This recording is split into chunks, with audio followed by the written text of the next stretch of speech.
Hey, how you doing, everybody? Hello, friends and family, ladies and gentlemen. I'm right here. I'm Stephen Hanks. I'm out here kicking it in downtown Seattle.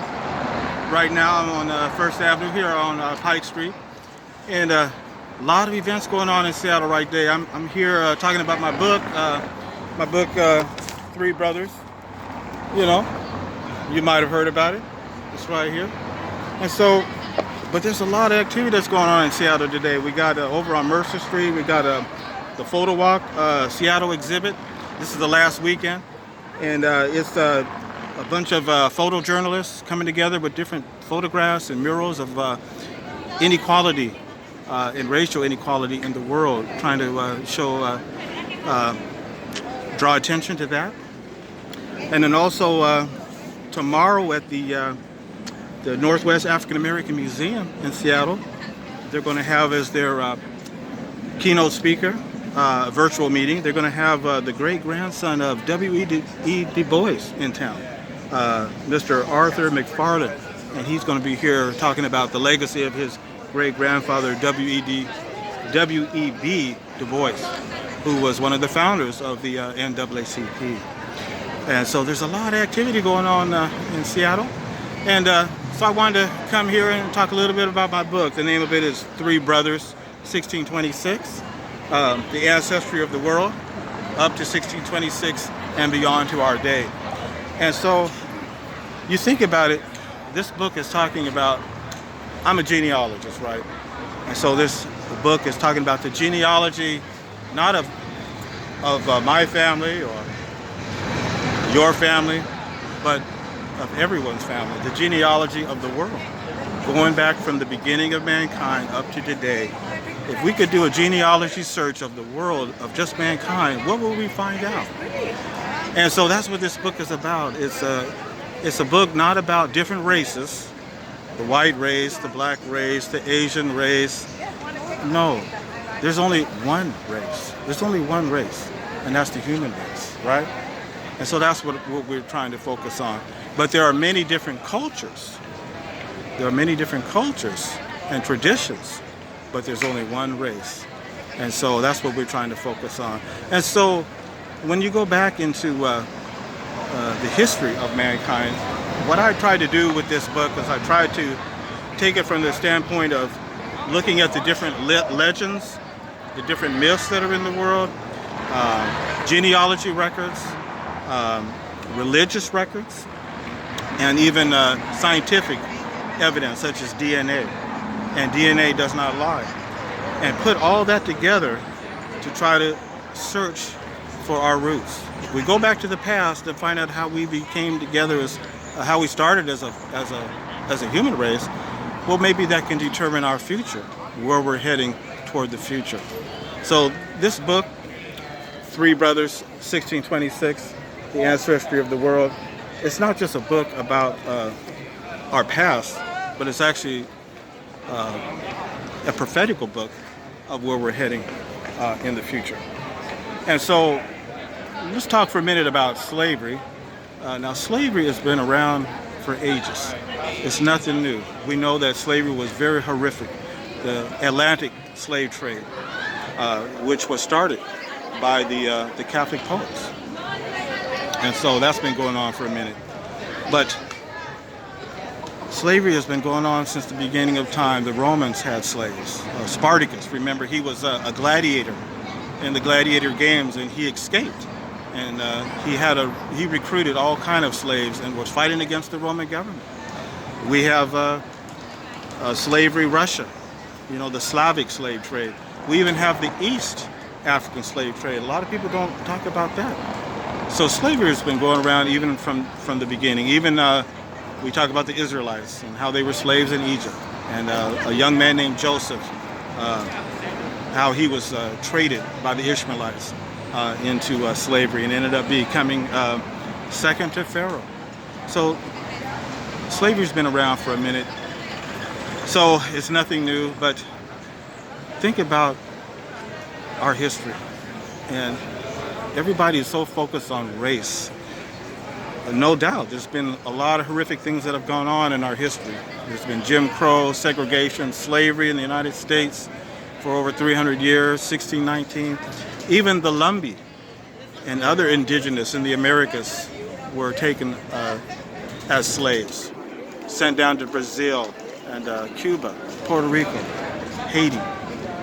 And so the Pope was involved in a lot of that. He was the one that sanctioned the Atlantic slave trade. He gave Portugal and Spain the green light to go ahead and start poaching people from Africa right over to the Americas. But like I said, we're not several races, we're one race, we're one human family. But over time, when we go back to the beginning, when we search our DNA, we know that there was the mitochondrial Eve who came out of Africa, and how all the nations of the world came through her. But you look at the religious records, you think about, the name of my book, by the way, is called Three Brothers, 1626. Well, what three brothers? Well, it's the three brothers, the three sons of Noah. That's a religious record that I looked at in compiling this book. And it's interesting that the Quran, the Jewish Torah, and even the Christian Bible all reference about a man named Noah who was instructed to build an ark for the preservation of the human race. And whether if we believe that story or not, some call it a myth, a legend. It's amazing that there are over 500, did you know this? There's over 500 legends of a global flood that has occurred in our lifetime. For example, in Siberia, Russia, there was a legend of a big frog that the earth supported on its back. And one day the frog moved and the whole world was flooded over. There's another example in Chad, Africa, of a woman that was cooking food for her family. And back in those days, according to this African legend, the sky was so close to the earth that you could almost reach out and touch it with your finger. And so this woman was making millet for her family, and as she was mashing the millet down, she poked the sky. She went up too high and poked the sky. The water started coming out and the whole earth was flooded. So those are just two examples. Another example, and like I said, there's over 500 examples, 500 myths of a flood that occurred. Something happened. Myths don't just occur just by themselves. There was some historical event that creates a myth. And if we trace it back to the beginning, we can usually find out the details of what really happened. But one final example about the flood was you think of the Chinese language. And what is the Chinese word for the word ship? The ship on the sea. Well, in the Chinese characters, if you were to write the word ship in the Chinese characters, you know what that word means? The word ship in Chinese, it means 8 mouths or 8 people on a boat. Isn't that interesting? The word ship in Chinese means 8 mouths or 8 people on a boat. And that's exactly what fits the religious records that I was able to discover from the Quran, from the Jewish Torah, and from the Bible, that there were 8 people, Noah and his wife, and 3 sons or 3 brothers and their wives, 8, who constructed this ark for the preservation of the human race and of the animals as well. It's very fascinating. Whether if you believe it or not, it's very interesting how these myths occurred, over 500 of them, around the world, from Africa to the Americas. In fact, how did that myth get from Africa to the Americas? So that's another story in itself. But think about this here. We're one race. If we go back to the beginning, there's one man and one woman in our the modern humans. And DNA supports this. There's a actual reference in the one of the books of the Bible, the very first book of the Bible, in fact, the book of Genesis. And it talks about how there was a Garden of Eden. Many of us have probably heard this story before, whether if we believe it or not, but this is the story, is that there was a Garden of Eden.